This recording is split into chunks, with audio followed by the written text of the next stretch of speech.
تمام تعریفیں اس کریٹر کے لیے جس نے اس یونیورس کو ایک مقصد کے تحت پیدا کیا ہے. رسپیکٹڈ جناب جاوید اختر صاحب, مسٹر سوربھ دیویدی اور respected audience, thank you all for being here today. آج کی ڈیبیٹ میں چونکہ ہم بات کرنے والے ہیں ڈز گاڈ ایگزسٹ کے ٹاپک پر, تو یہ ایک ایسا ٹاپک ہے جس کے متعلق کوئی بھی ڈیسیجن لینے کے لیے الگ الگ اسٹینڈرڈز ہو سکتے ہیں.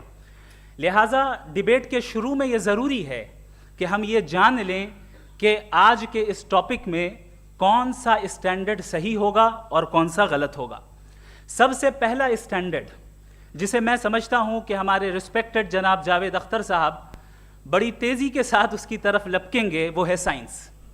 جبکہ سائنس در حقیقت خدا کے ایگزسٹنس کو ڈائریکٹلی ثابت کرنے یا اس کے ایگزسٹنس کو ڈینائی کرنے کے لیے اسٹینڈرڈ نہیں بن سکتی.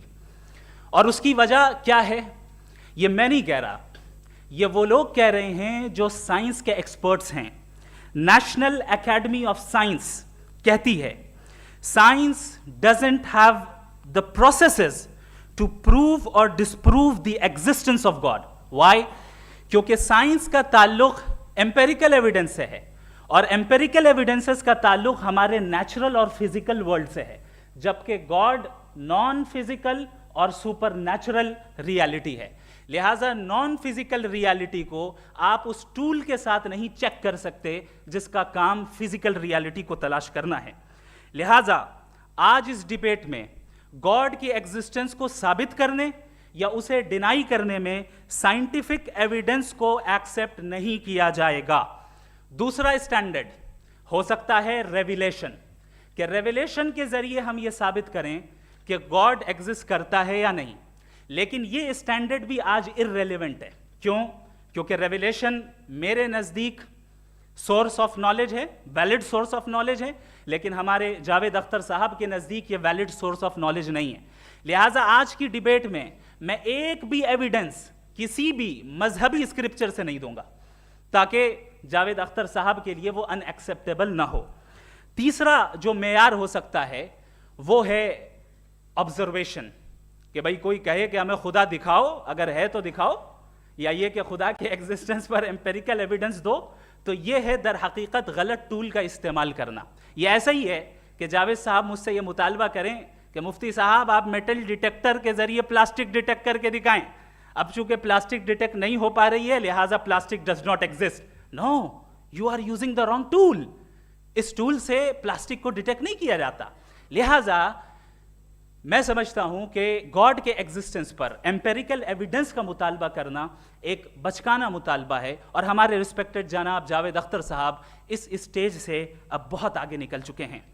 اب بچتا ہے ایک ہی اسٹینڈرڈ, اور وہ اسٹینڈرڈ ہے عقل, لاجک, ریزننگ. اور یہی وہ اسٹینڈرڈ ہے جس کے تحت گاڈ کی ایگزسٹنس کو ثابت کیا جائے گا یا گاڈ کی ایگزسٹنس کو ڈینائی کیا جائے گا. لیکن چونکہ یہ بہت امپورٹنٹ اور سینسٹیو ٹاپک ہے, اس لیے لاجیکل آرگیومنٹ بھی ایسا ہونا چاہیے جو ڈیفینیٹو ہو, انڈیفینیٹو نہ ہو, جو 2 اور 2 4 کی طرح بالکل واضح ہو, جسے لاجیکلی ریجیکٹ کرنا پاسبل نہیں ہو. فار ایگزامپل ہم کہیں ہمارے رسپیکٹڈ مسٹر سوربھ صاحب یہ ایک انسان ہے اور تمام انسان کانشیس بینگ ہے, لہٰذا نتیجہ کیا نکلا؟ ہمارے سوربھ صاحب بھی کانشیس بینگ ہے. کیا یہ انڈیفینٹ آرگیومنٹ ہے یا ڈیفینٹ آرگیومنٹ ہے؟ یہ ڈیفینٹ آرگیومنٹ ہے. یہ 2 اور 2 کی طرح واضح ہے, اس میں کسی طرح جو ہے لاجیکلی اس کو ریجیکٹ نہیں کیا جا سکتا. تو اگر آج ہمارے جاوید اختر صاحب ایسی کوئی عقلی دلیل اور لاجیکل ایویڈنس دیں خدا کے نہ ہونے پر جو ڈیفینٹ بھی ہو, تو میں یہ اعلان کرتا ہوں کہ یقیناً میں اس ایویڈنس کو قبول کروں گا اور اس پر غور کروں گا. لیکن ساتھ میں یہ بھی اعلان کر دیتا ہوں پریڈکشن کے طور پر کہ ایسا کوئی ڈیفینٹ آرگیومنٹ کوئی نہیں پیش کر سکتا. دلیل ہم دیں گے اور ڈیفینیٹو دلیل دیں گے, لاجیکل دلیل دیں گے, ایسی دلیل دیں گے جو انٹائر ایتھیسٹک ورلڈ اسے ریفیوٹ نہیں کر سکتی. چلیں اب ہم ایک ایگزامپل سوچتے ہیں, ایک سیناریو, سمپل سیناریو, تمام آڈینس سے گزارش ہے, ہم اور آپ ایک आइसोलेटेड आइलैंड पर हैं, ऐसा आइलैंड जहां पे हमसे पहले कोई कभी नहीं गया। चलते चलते आपके सामने अचानक आपने देखा एक पिंक कलर की बॉल पड़ी हुई है। सबसे पहला सवाल आपके जहन में क्या आएगा कि ये बॉल यहां क्यों आई, कैसे आई, ये पिंक कलर की ही क्यों है, कोई और कलर भी हो सकता था, ये इसी शेप में क्यों है, कोई और शेप भी हो सकता था। नेचुरली आप इस तरफ पहुंचेंगे कि कोई ना कोई है जिसने इन स्पेसिफिक प्रॉपर्टीज के साथ इस बॉल को बनाया है और यहां पे रखा है। चूंकि आप जानते हैं कि ये जो बॉल है इसका एग्जिस्ट करना जरूरी नहीं है, ये एग्जिस्ट कर भी सकती थी, नहीं भी कर सकती थी, और एग्जिस्ट करना ही था तो किसी और फॉर्म में करती, किसी और कलर में करती। अब आप इस बॉल को एक्सपैंड करते चले जाएं, एक्सपैंड करते चले जाएं, एक्सपैंड करते चले जाएं, यहां तक कि ये बॉल यूनिवर्स के साइज की हो जाए। बताइए कि क्या साइज के बढ़ जाने से सवाल बदल जाएगा? हरगिज नहीं बदलेगा। अभी भी सवाल रहेगा, ये यूनिवर्स कहां से आया, इन स्पेसिफिक प्रॉपर्टीज के साथ कहां से आया, क्यों आया, किसने बनाया, ये सवाल उस वक्त भी वैलिड रहेगा। लेकिन ये सवाल अगर हम जनाब जावेद अख्तर साहब से करें तो चूंकि इनका वर्ल्ड व्यू एथिस्टिक है, और सिर्फ इनका नहीं, मतलब जितने भी एथिस्ट हैं और एथिस्टिक वर्ल्ड व्यू को रखने वाले से अगर आप ये सवाल करें कि ये यूनिवर्स कहां से आया, तो इनका जवाब या तो आर्ग्यूमेंट फ्रॉम इग्नोरेंस होगा या डॉगमेटिक होगा। या तो ये कहेंगे कि मुझे नहीं पता कि ये कहां से आया, लिहाजा गॉड डज नॉट एग्जिस्ट, ये आर्ग्यूमेंट फ्रॉम इग्नोरेंस है। या ये कहेंगे कि ये यूनिवर्स खुद ब खुद बन गया, इसका मतलब ये है कि उस बॉल को भी खुद ब खुद बन जाना चाहिए। लेकिन बॉल के ताल्लुक से ये एक्सप्लेनेशन एक्सेप्ट नहीं की जाएगी कि ये खुद ब खुद बन गई, लेकिन यूनिवर्स के ताल्लुक से कर दिया जाएगा। इसे हम दूसरे अल्फाज में डॉगमा भी कह सकते हैं।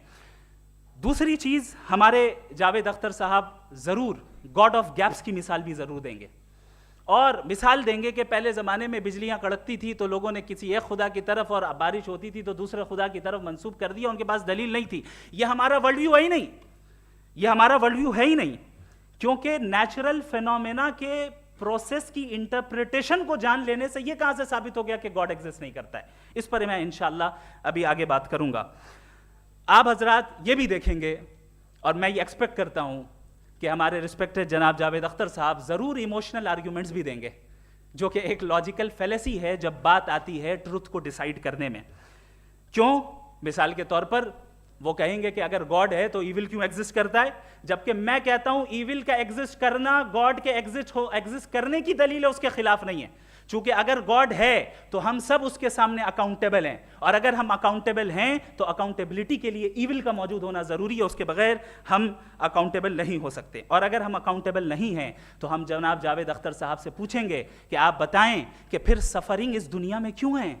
अगर खुदा नहीं है तो सफरिंग क्यों है? और उन लोगों के जज्बे का क्या जिनके अंदर सफरिंग के बाद इंतकाम लेने का जज्बा पाया जाता है और वो इस दुनिया से ऐसे ही चले गए, क्या उनकी सारी तकलीफें बेकार चली जाएंगी?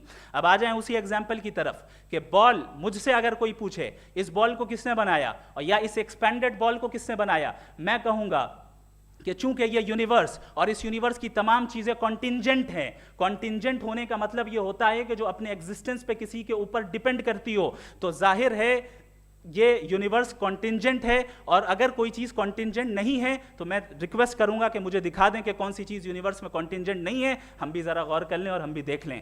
और जब कॉन्टिंजेंट चीज़ें मौजूद हैं तो फिलोसोफर्स की इस्तिलाह के मुताबिक, हम उस टर्मिनोलॉजी के मुताबिक हम उस जगह तक पहुंचते हैं और उस हस्ती तक पहुंचते हैं जिसे नेसेसरी बीइंग कहा जाता है, कि ये वो नेसेसरी बीइंग है जिसका मौजूद ना होना नामुमकिन हो। क्योंकि अगर ये मौजूद ना हो तो सारी चीज़ें एग्जिस्टेंस में आएंगी ही नहीं, और ये सारी कॉन्टिंजेंट चीज़ें उसी के ऊपर डिपेंड करती हैं।